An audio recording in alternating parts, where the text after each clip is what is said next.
players and just the general management of the club, and the relationship, the way His Excellency structured the relationship between the ministry and the Rangers management.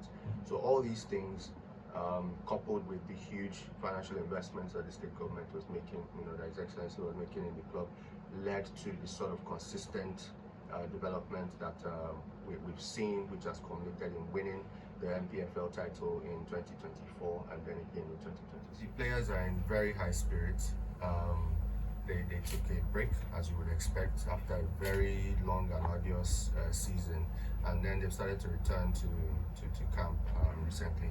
So they're very happy, they're very content. As you know, Rangers International Football Club, is one of those clubs, because of the leadership of His Excellency Governor Kitamba, where you don't have this issue, any issue of salaries being owed. That has never been an issue at Rangers. It's not something His Excellency would accept at all. And bonuses, match bonuses, goal bonuses, all those things are paid very timely. Then, of course, after winning, you are aware of the huge rewards and awards that His Excellency pledged very publicly to the champions.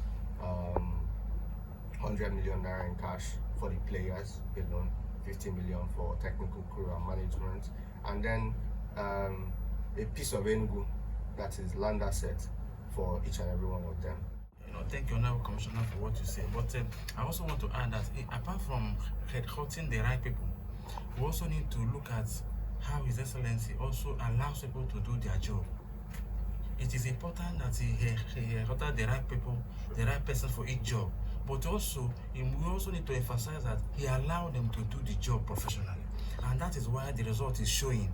It's not a mean feat to win this trophy twice, almost back to back. I'm not sure in the recent time any club in Nigeria has done that 2 years interval to win the trophy back to back. I must give it to His Excellency. He is a fan of Rangers. He is a fan of sports generally in Enugu State, and since he came on board, we could see the ripple effects in the sporting sector, where we keep moving from level 1 to level 2 to. Rangers is definitely on the market. This is the champion of Nigeria. We are going to play continental football, and so you can expect naturally that foreign players, international players, players from other teams within the NPFL are being considered. We have a very vibrant scouting department at the Rangers, and they've been doing quite a lot. We've seen a good number of scouting reports from them. So, we're looking out to bolster the club. Like, you can only get better. When you're going to play international, you need to fortify yourself. So, we're looking to fortify the club further and compete, seriously at the international. We're not just going there because of anything. His Excellency has charged that we're going there to actually attempt to win it. So for you to do that, you need to make some research. The Rangers is the marquee, of sports in Enugu, but quite a lot is going on in sports development. Going back to your first question about what we met on ground, we met a system where there was nothing like school sports, for example. And if you go to His Excellency's manifesto when he was running for the office of governor, that was, in the section on sports development, school sports revival was a very key point of his agenda for sports development.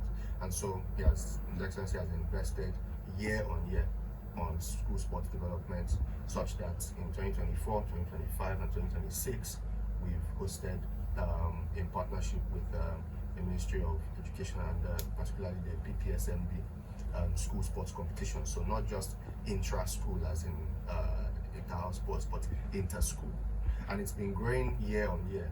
The one that was hosted just in the second term, that is in March of 2026, we had a participation of 192 schools across the state. There are state schools in very far-flung parts of the state, and they all participated across the 6 educational. The Enugu City International Marathon is coming up.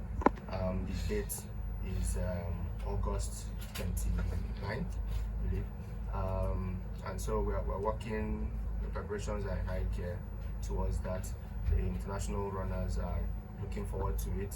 I mean, Enugu has a very, so the thing about these long distance races, a lot of people across the country and across the continent, across the world that participate in them, look forward to those things that make each marathon different, unique.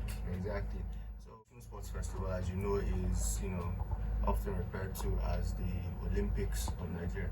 So it's our biggest national sports event. It's a huge honor for Enugu State to be hosting it. The Southeast have not hosted it since Imo in 1998, and that's the only other time the Southeastern State has hosted it.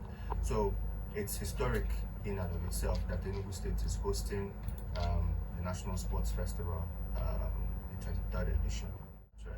So, but now with the huge resources that His Excellency is deploying, the stadium is under very serious renovation. Is going to be beautiful, when it's done. Critical things like the track is going to be redone, resurfaced to have an IAA certified track that is usable internationally. The same thing goes for the pitch, which is going to be FIFA certified, of course. That comes as standard. And then even the outdoor sporting facilities